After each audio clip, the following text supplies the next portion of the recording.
All right. Good afternoon, everybody. Thanks for joining us today. It's just at 2 o'clock, and we're going to go ahead and get started. My name is Krista Egger, and I lead our Green Communities work at Enterprise. We are all gathered here today to discuss how to create green affordable housing with the New York City Overlay of the 2020 Enterprise Green Communities criteria, a green building program designed for the affordable housing sector with a long track record of use in New York City. So during today's session, we're going to discuss critical components of the 2020 overlay, significant changes as compared to the 2015 version, and we'll discuss the new HPD Pre-Approval process. So before we get started, I'll share a little bit of info about logistics with you. As you all know, we're using Zoom today, and if you're experiencing any difficulties with connectivity, like hearing us or seeing us, the first thing I'd ask you to do is to try to close other windows and browsers you might have open on your computer. And then if that doesn't solve your problem, please just chat us in the chat box. We have a stellar team behind the scenes today who's here to ensure that you have a good experience. Gabby Morris-Flores will be helping you out. So don't be shy and please chat if you have any issues. We are recording today's session, and we'll post that for you to share with your colleagues within about a week. So if you have to step away for a few minutes from today's session, don't fear, you'll be able to get the content in about a week in a recording format. And then finally, I'd like to share my appreciation for my two co-presenters today, Shelby O'Neill with Enterprise Green Communities and Jen Leone with HPD. So the three of us will be guiding you through today's session. And because we do hope to use the chat feature a good deal today and see what questions you have and direct you to resources and new information, we're going to start with just a basic warm-up question so you can get comfortable using the chat box, which you should be able to see on the bottom of your screen. So really easy chat prompt to start us out this morning. And that chat prompt is going to be, where are you working from today? So I'm going to type that in.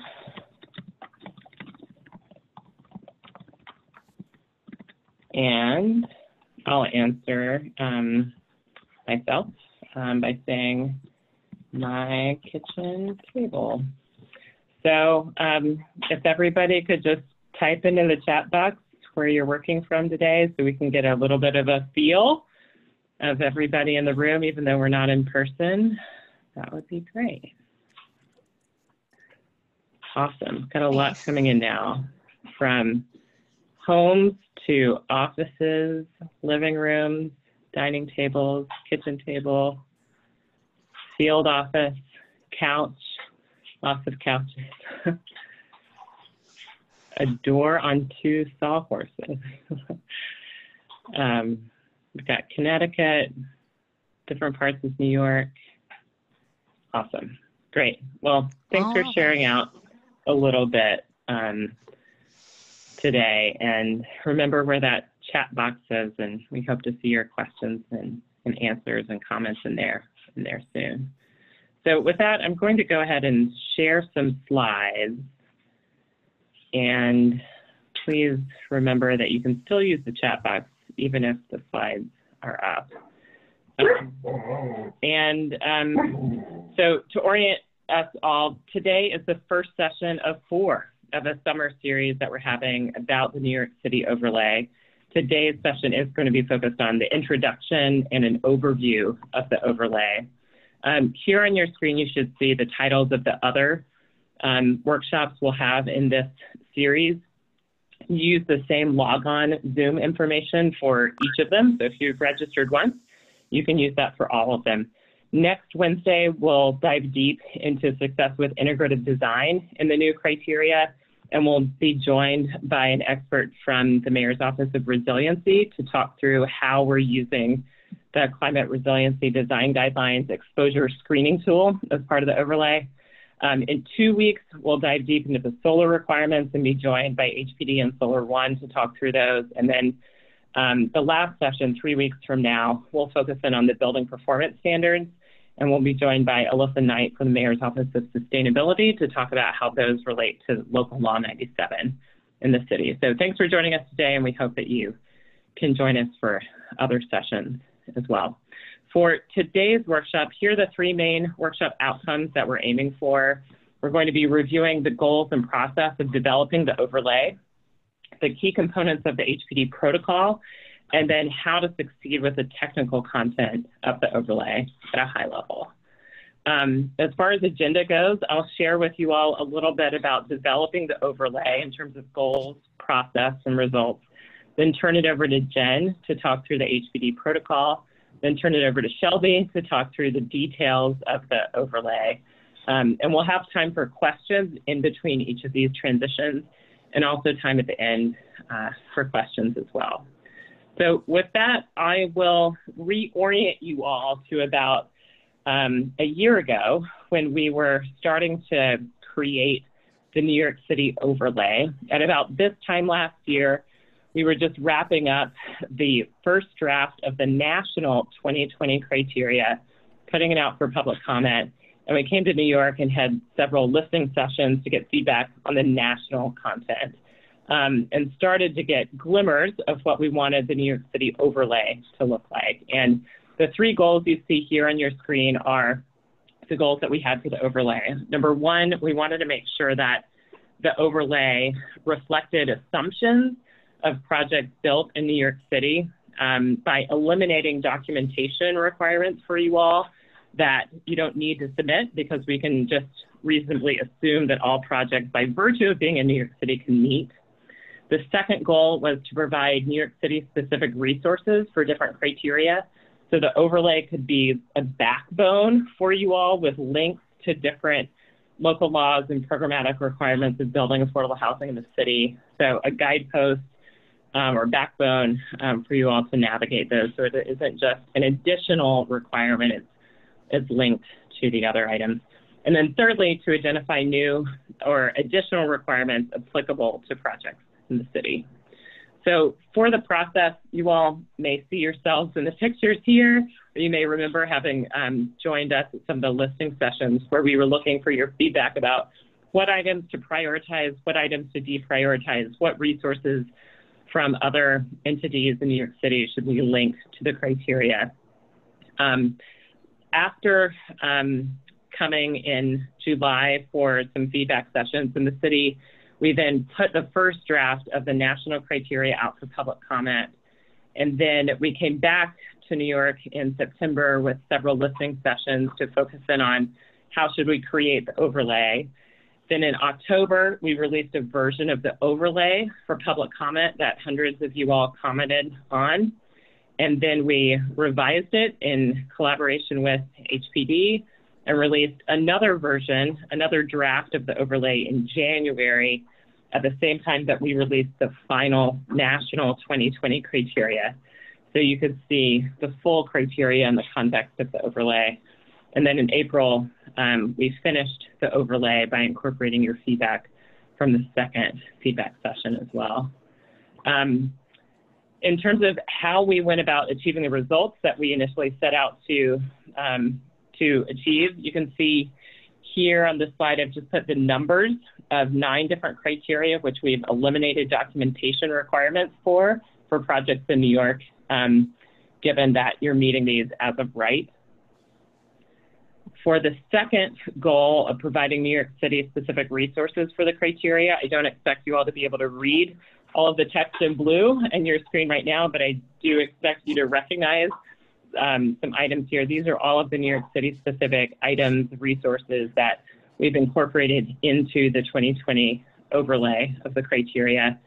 And then finally, you can see on your screen here the additional requirements that are applicable to New York City that are incorporated into the overlay above and beyond what projects in other parts of the country will be following. So you see that there are 7 criteria numbers highlighted here that are required for New York that are optional elsewhere.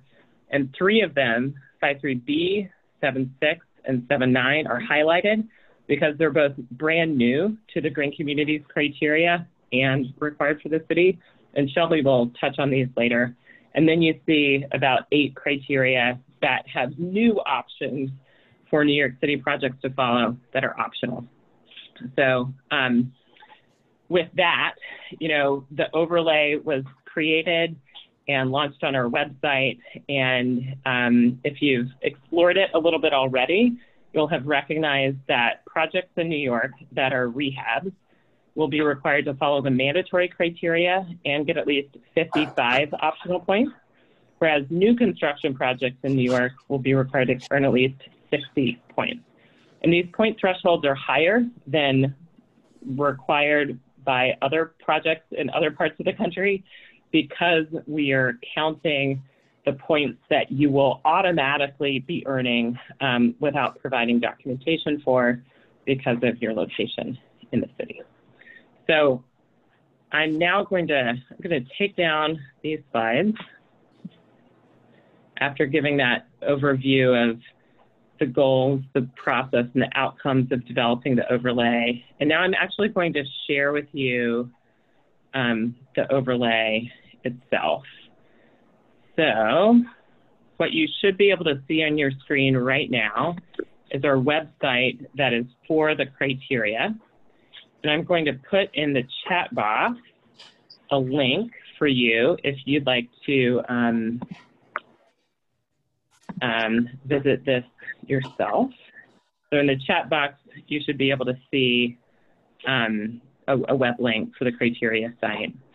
And I'd like to orient you to a few different things. So over on the right-hand side of your screen, if you watch that, as I scroll down, you'll see this navigation bar. And you can filter which criteria you'd like to see. So if you're new construction, you can click that button, or substantial rehab or mod rehab.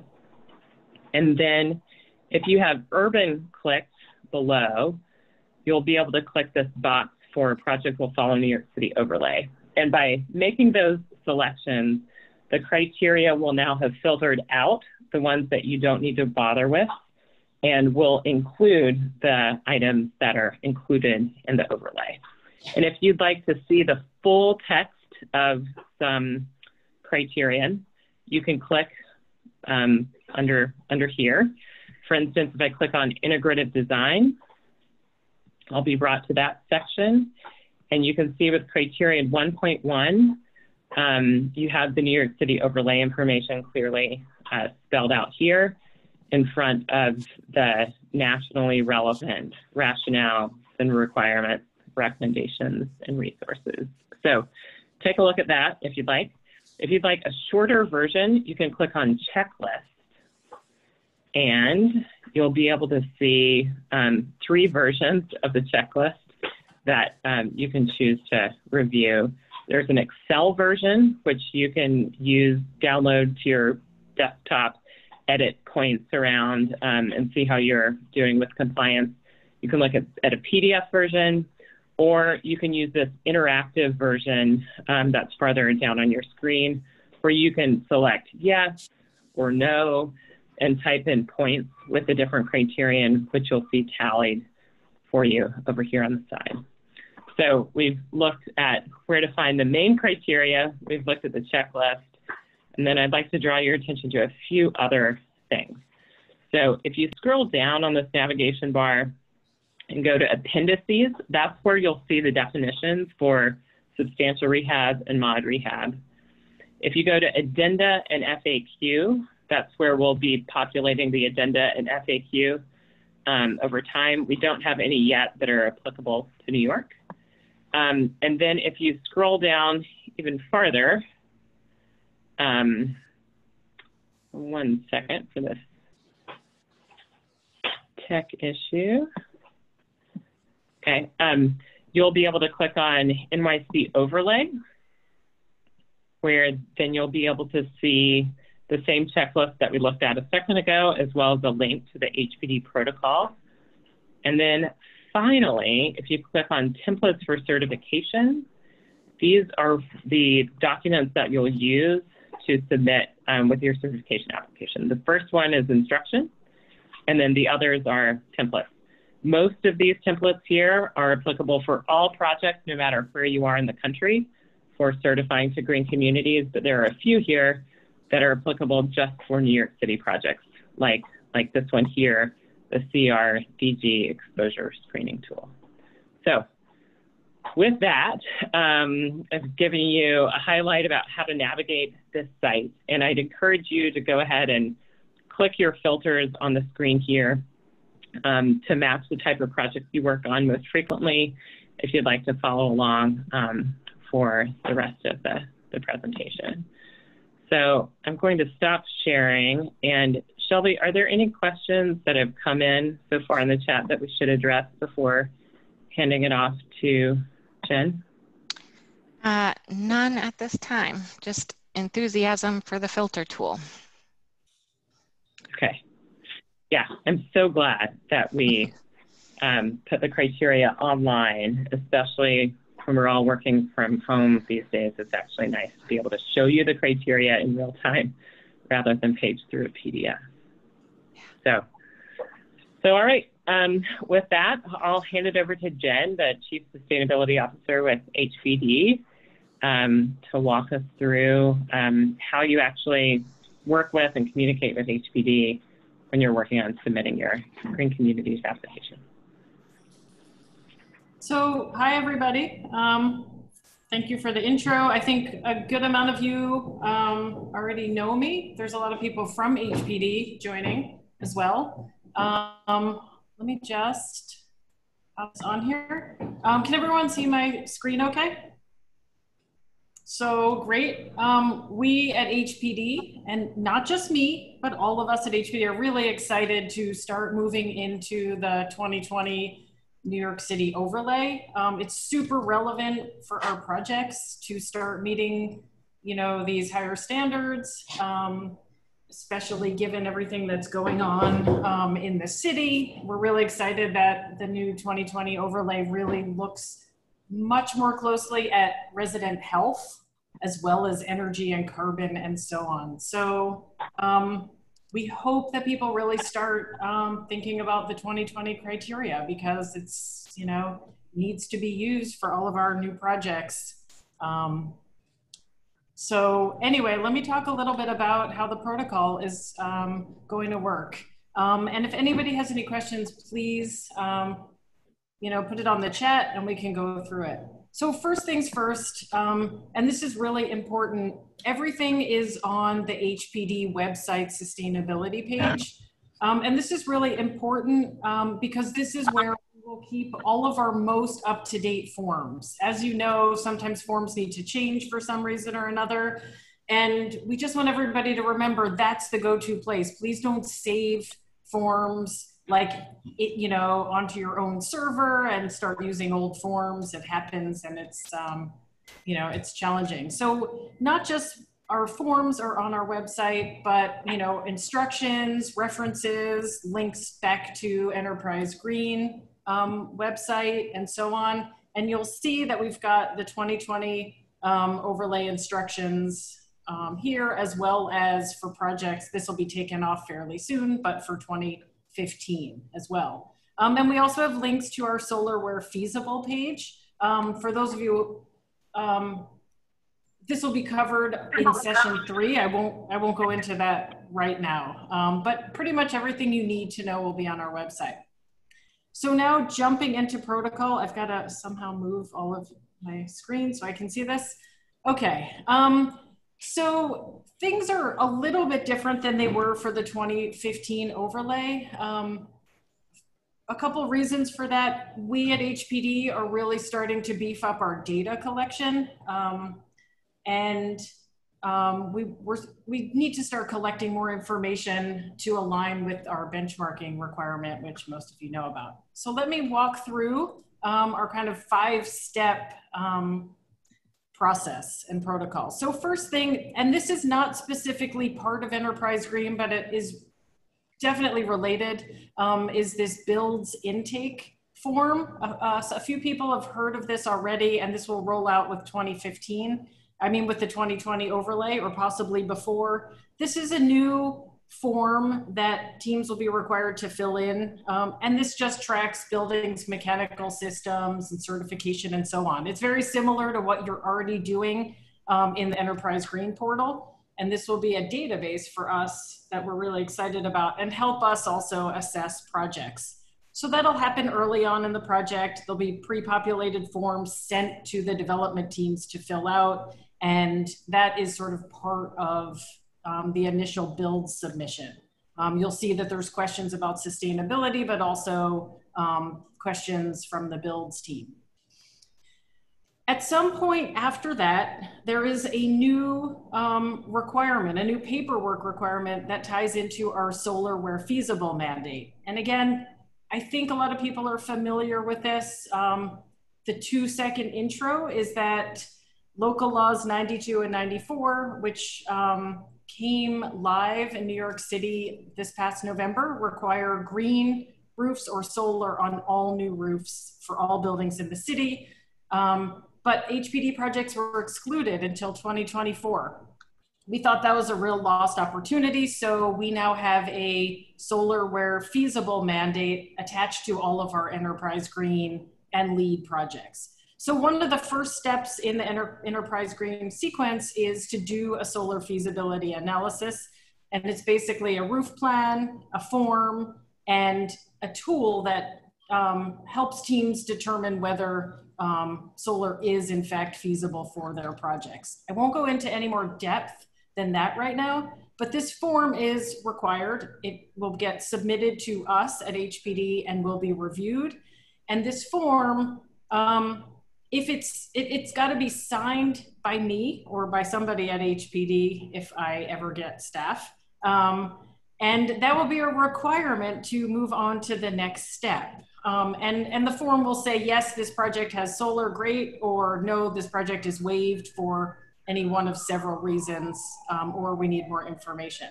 And we'd like to see those early on in the project cycle.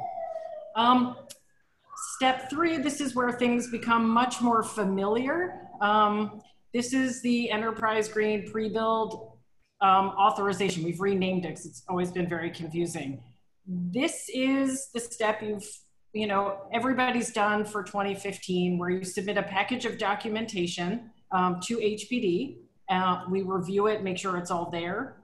And only after this form is signed by HPD can you move on to the Enterprise Green pre-build approval process. Again, not that different, but there's a few additional pieces of information we'll be requesting.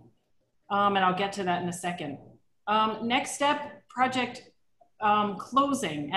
So you know what, my timeline information is on the next page.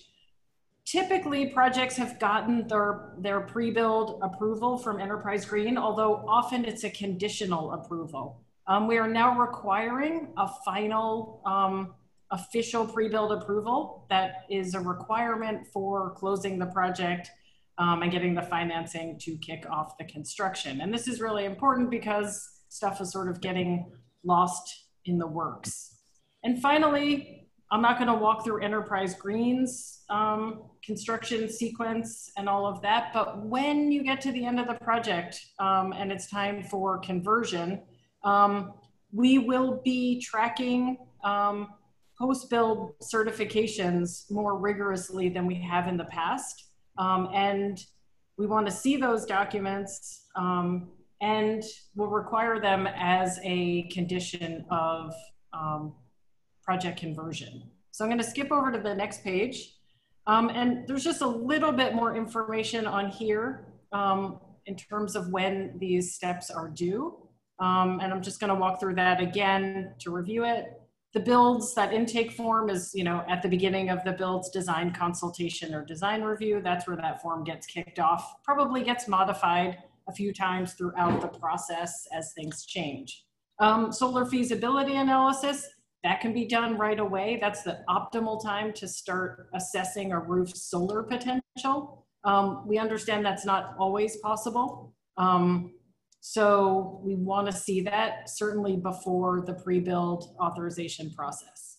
The pre-build authorization process, we'd like to see this at the end of schematic design when there's enough information to let HPD know what your intentions are, but not so late that it's, you know, it's too late to make effective changes to the design to be, you know, have a higher performance levels or achieve more. And we'd like to see them also not at the very end, scrambling right before closing, although we know that sometimes happens.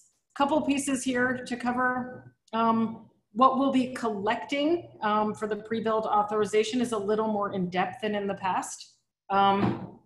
We will want to see an updated intake form. And again, it's a fillable PDF. It's not very challenging, but we want to see an updated form that gives me and my team more information about the project that we don't usually have such easy access to. We'd like to see a thumbnail rendering. It's much easier than going and looking at a full drawing set, just to have a good visual on what the project looks like. We'll be collecting the green consultant contracts. Again, we want to make sure that the contracts contain the scopes that we're looking to see. The CRDG risk exposure tool, again, it's a very simple worksheet, and that'll be covered next week in the session. An energy performance report, again, that'll be covered at some point during these presentations. A criteria user report, that's the Excel spreadsheet with all the points and information about which criteria are being utilized and where to find that information. This is not the checklist. It's not the simple PDF checklist from the enterprise website. Also, we want to see the signed solar approval form, and finally the pre-build authorization form, which is kind of just a checklist. Yes, I have all these items. Signed form required for the enterprise green pre-build process. The rest I've pretty much covered already. So I'm not going to go into too much depth on that. But this, I can make this flowchart available. I don't think it's currently anywhere accessible to anyone other than myself. I don't have that much else to talk about. We do, as Krista pointed out, this whole protocol it's on our website. It's on Enterprise Green's website, and it walks through the process in much greater detail. But a few things I want to point out is that we have HPD's definition of sub-rehab has been slightly modified, and that is on that protocol. It's just a little tighter of a definition, not substantially different than before, but everybody should take a look at that. What else? There's some, you know, really nitty-gritty details in here that I'm not going to talk about. But lastly, one thing I want to point out is that we have file naming conventions listed on the protocol. It's very challenging when we get all kinds of documentation from teams with wacky project names. We can't find them ever. We can't identify projects. So I've given file naming conventions for everything.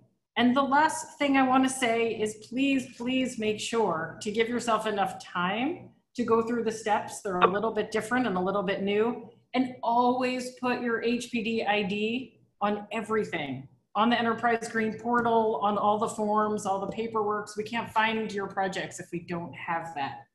So that is pretty much everything that I have.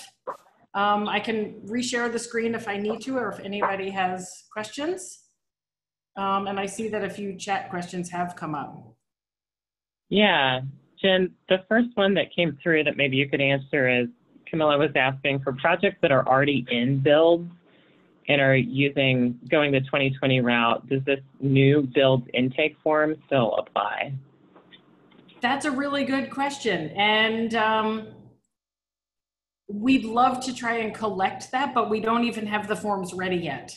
So at some point, if we want teams to fill them out, we'll have the project manager reach out and say, hey, can you please do this?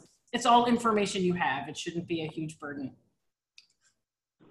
Okay, great. And then the other question that had come in so far was, could you clarify who are the champions for the new documents? So who would you expect to complete and submit the builds intake, for instance, or the solar feasibility analysis? Okay, that is also a really good question. The build intake is a development team kind of joint effort. There's a lot of questions that probably the architect will need to fill in. It's the information that they typically handle. This is not new to them. And then there are 2 pages that are limited to sustainability questions. We assume the development team will pass those on to the green consultants to fill them out. And the information on them it's all stuff you know, like, you know, is this certifying to Enterprise Green 2015 or 2020? Is it passive house? What are the mechanical systems? How are the projects being metered and so on? So hopefully it won't be that complicated. Solar feasibility form, again, we're asking that the development team does that, but we assume that it will be handed to the green consultant to fill out. Unless there's somebody else like the architect who's doing the solar, you know, designing the solar for the project. Great.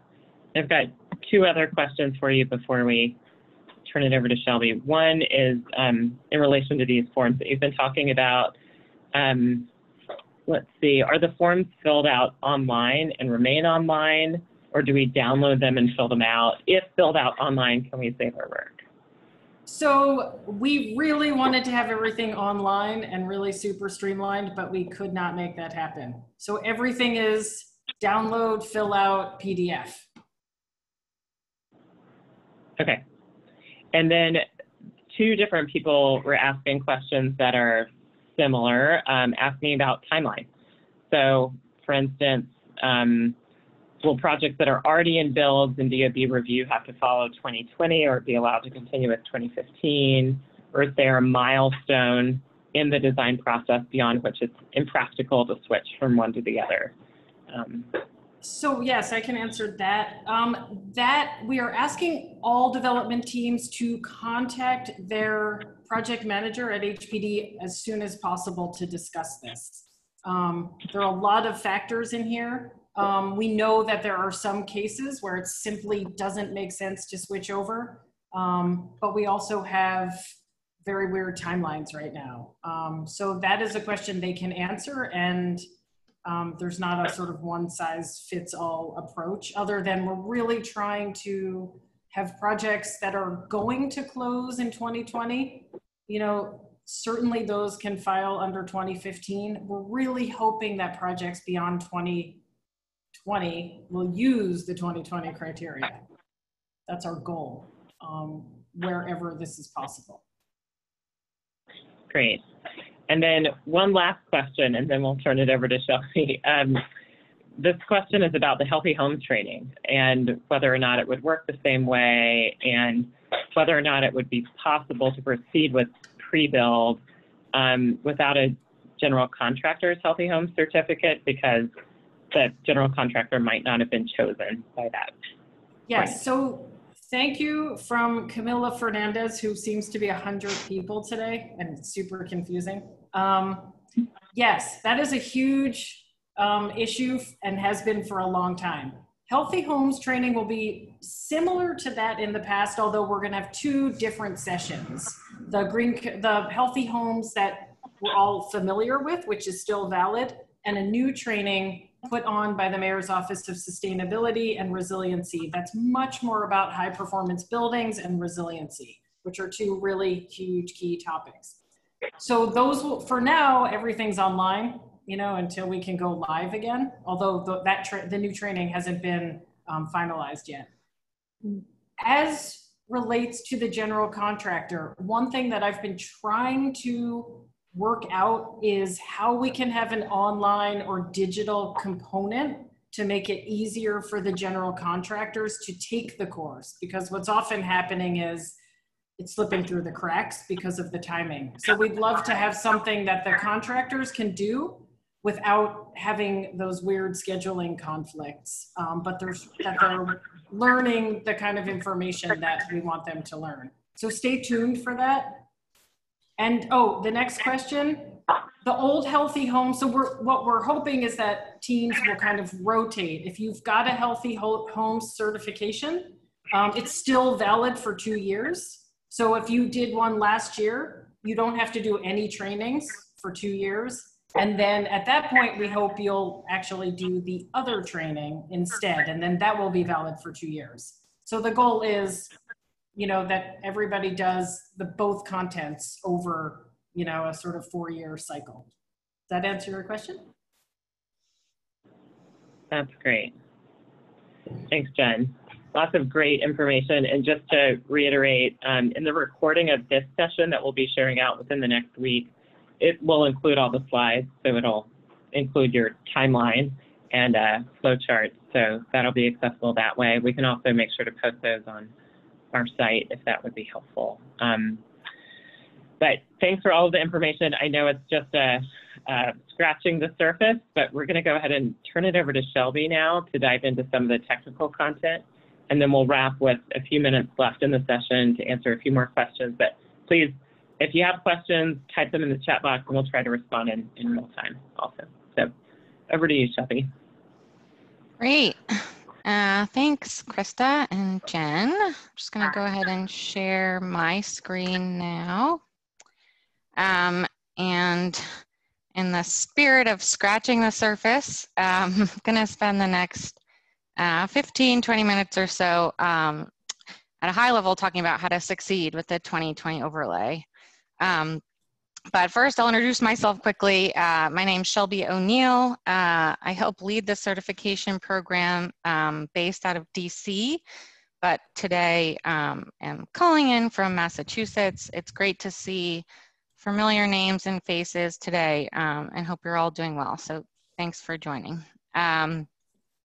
So I'll spend the next 20 minutes or so reviewing the 2020 overlay content, specifically focusing on the biggest changes from the 2015 to the 2020 overlay, how to set your projects up for success with the 2020 overlay, and where to find tools available to support teams through this transition, or sort of a reminder of some of the places that Krista walked us through. So just a quick note, the 8 categories that you're all familiar with from the 2015 criteria are generally the same, if not very similar to the 8 categories of the 2020 criteria. A couple of changes in name, for instance, water is now just water rather than water reduction or water conservation, because we're focusing on the quality of water in 2020. But essentially, at a very high level, I'll walk through the most significant criteria changes that are within these categories for you all to look out for in the 2020 overlay. And I will dive in, starting with category 1, integrative design.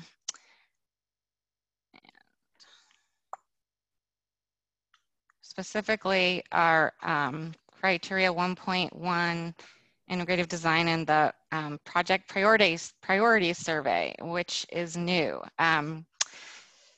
New Yorkers know that the need for integrative design is only more critical in 2020 as the affordable housing industry in New York reaches for greater performance and greater health and resilience benefits for projects, all the while maintaining their limited project budgets and resources.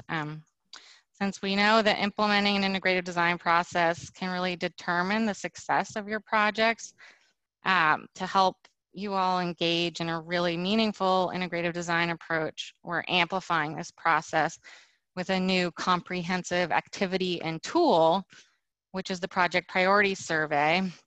In a minute, I'll just pull up a snapshot of it so you can see it. Essentially, the project priority survey allows project teams to establish the context, population needs, and environmental considerations for your affordable housing project, but with a real focus on collaborative integrative design. I'll pull it up quickly here. Note that New York City teams are also required to, let's see, I think I pulled that off. Also required as part of the project priority survey to complete a New York City climate resilience screening tool, which you'll learn more about from the Mayor's Office of Resilience. That's in lieu actually of completing one of the sections here with regard to resilience, but just a broad overview of this in-depth project survey that enables teams to really engage with populations served, residents, communities, and a whole number of in-depth examinations of a project site and surrounding community, as well as establishing a project mission.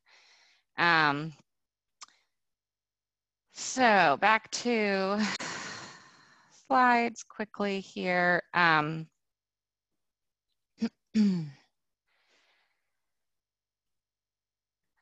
The project priority survey can be found actually in that PDF manual as part of that list of templates and tools that Krista shared on the website, and that links to our Enterprise Resource Center where you could go directly and find it as well. The intent today is not really to dive into the PPS because it's such a significant new tool. Our next session, I believe next week, is almost entirely devoted to integrative design and this tool, but encourage you to familiarize yourself with the project priorities survey, which is a bit of a tongue twister, and check it out in the interim. I'll go ahead and share a link so that you have it. I meant to do that while I was speaking so that folks could follow along. Sorry here.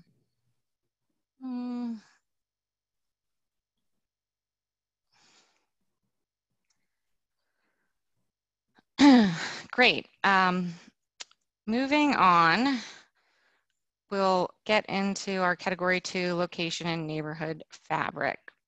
Want to touch briefly on criterion 2.1, sensitive site protection. As we're aware, we're really living the increasing impacts of climate change, and it's urgent to conserve natural resources and protect ecosystems and reduce flooding, which may be sort of the key element here as we look at projects in New York City.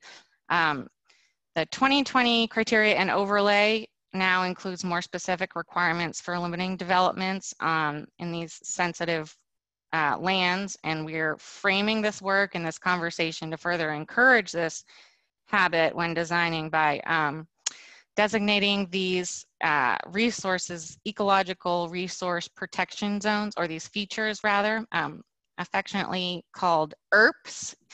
And the idea here is that if your site contains an ERPs, we'll ask you to follow the guidance and the criteria to submit a really accurate map illustrating these conditions. But if no ERPs is present on site, to comply with this criterion, you'll follow the same protocol of submitting a traditional site plan.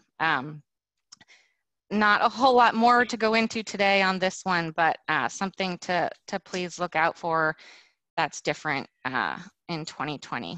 I'll quickly move on to criterion 215B, access to broadband connectivity. I want to just note this, of course, it's particularly called out in the overlay, and it's mandatory for certain projects. But originally this criterion was only available to rural projects and New York City overlay projects. We've made it available for optional points to enable access for residents all over the country to have access to necessary services during the COVID pandemic we're experiencing. So do encourage teams to explore this one, both given the New York City priority to the extent you're able. I will move on to category 4, water. These guys you should be pretty well versed in from 2015. Criterion 4.1, water conserving fixtures, and 4.2, advanced water conservation. Essentially, the key change here is for both 4.1 and 4.2, we're focused on overall water reductions and aren't looking for specific flow rates other than that the appropriate fixtures are WaterSense labeled. We've gone ahead and updated our water template when documenting this criterion at pre-build, and there's just one template to demonstrate compliance for 4.2 and 4.1. So no need to do extra paperwork, given that New York's compliance with 4.2 covers the national requirement for 4.1. But go ahead and check out the new calculator on the website. Moving on to operating energy. And we'll start with our favorite at a very high level, our building performance standards that they're different in a number of ways. And before I launch into this, I just want to reiterate, I'm really speaking at a high level today, and in a few weeks, our last session, I think, is focused on operating energy and building performance in 2020. So please keep that in mind.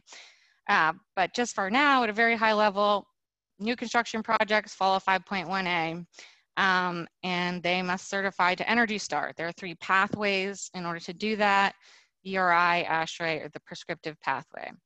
5.1b is our performance standard for rehab projects, and like before, there's a ERI or ASHRAE path, but we have different targets or threshold for both. And given these changes and a few more that we'll go into very detailed in a couple of weeks, wanted to call out that new templates are here to support the documentation of the new performance requirements. So actually, with the help of some of you, maybe on the phone, and our team, specifically my colleague Lauren Westmoreland on the phone, we built a new comprehensive set of templates to enable ease of documentation for pre-build and post-build for all of these pieces, and some other Category 5 criteria that are really streamlined and I think going to help with the transaction of sharing performance information really well. One of the other criteria being criterion 5.3b, moving to zero energy, renewable energy.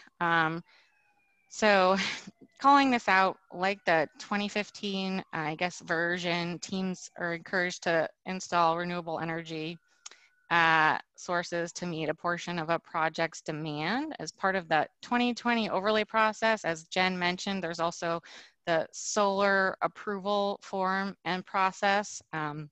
And this is one of the criteria in which we've designed to align with local law 92 and 94 as one of the compliance pathways, but be sure to read the fine HPD print to understand, you know, where your specific project fits in to the requirements. That's about it for Category 5. I'm plowing through. There's a lot here, and hope you'll be able to join us in 2 weeks to really get into the details. Let's see. So with that, I'll quickly move on to Category 6. Just one criterion I want to note here. It's not specifically called out on my slide. I apologize. Recycling storage, criterion 611. As with 2015, this one is still required. But now the allocation of space for collection of organics or cardboard or a future recycling stream is also required. And we're asking teams to document this really well on their plans. And there's a little more flexibility about where these locations can be in 2020. So be sure to check that one out. Moving on to healthy living environment, where there are a few things we want to focus on here, starting with the SmokeFree Policy. We're familiar with many projects that followed the 2015 version or similar criterion to this one, but this is generally new, and it's mandatory for most projects in New York City. And as you approach this requirement, be sure to review the New York City Department of Health and Mental Hygiene's smoke-free housing resource, which is in the full criteria, because there's alignment here and a little more information on how to comply. Essentially, for the first time, we're requiring smoke-free common areas and dwelling units for certain project types. Moving on to mechanical ventilation, just gonna talk briefly because I know we're short on time here, but we all know it's vital for ensuring indoor air quality. And I think, you know, that's something we can all really appreciate now, how New Yorkers depended on their indoor spaces in the last 4 months. So similar in 2020 as with regard to deferring to the ASHRAE standards for local whole house and common area ventilation. But we're also now specifically asking teams to test and verify unit airflow and to document this at post-build. So that's a bit of a change. Just want to call out this next criterion, 7.9 construction pollution. It's brand new to the 2020 criteria and it's required and pretty straightforward here, but the intent is to really protect the health of men and women on site, which I know we're all mindful of. And one more sort of group of criterion to touch on is a number of criterion at the end of category 7, subsection that we've grouped as promoting health through design. This is not unique to the New York City Overlay, but it's sort of a new way that we're navigating health and design. Some good news for New York City walk-ups is that that 2020 overlay doesn't necessitate that projects incorporate active design. So of these 3, 711 active design, 712 universal design, and 713 healing center design, we're offering strategies for teams to improve indoor health in these other ways. Teams must successfully complete one of these criteria for certification. Welcome to pursue more. The tip here, again, it's a common theme that we talk about, but is really to bring your architect in to discuss the design early, given the level of thought and design involved to create a successful healthy design. So quick recap on that front. I've now gone through the high level overview of the biggest changes from 2015 to 2020 to orient you towards the 2020 overlay. But again, scratching the surface here and encourage you all to look at the resources that Krista shared. A couple sort of keys to success that we want to share out. The certification process shown here is really largely the same, but we recommend that you all start fresh and break 2015 habits. As Jen mentioned earlier, you know, put away your old saved version of templates and documents and letterhead and you know, come open-minded to engage with the new content because there are new processes that you'll be responding to, and we hope you'll be able to come at them with an open mind to succeed with the new 2020 overlay needs. Next quick point is, out of the thorough overlay development that Krista talked about came a lot of content. So this is a beefy overlay, and we know you're all brilliant, you know, New York overachievers. So here's an opportunity to really read up and get cozy with all the new pathways and opportunities to design for residents that we care about. And finally, as I've said on other topics, just as we encourage you to do in 2015, plan ahead. And in 2020, we know you'll be most successful if you really start early on in the design process. And part of that is getting familiar with that project priority survey, which I touched on. So go forth and have your integrative design conversations early. Finally, quick reminder of sort of 3 key areas to look for resources. That 2020 one-stop shop website for planning and collaborating, Krista shared, are all of the tools and references for the New York City overlay and the new fancy filter feature may be found.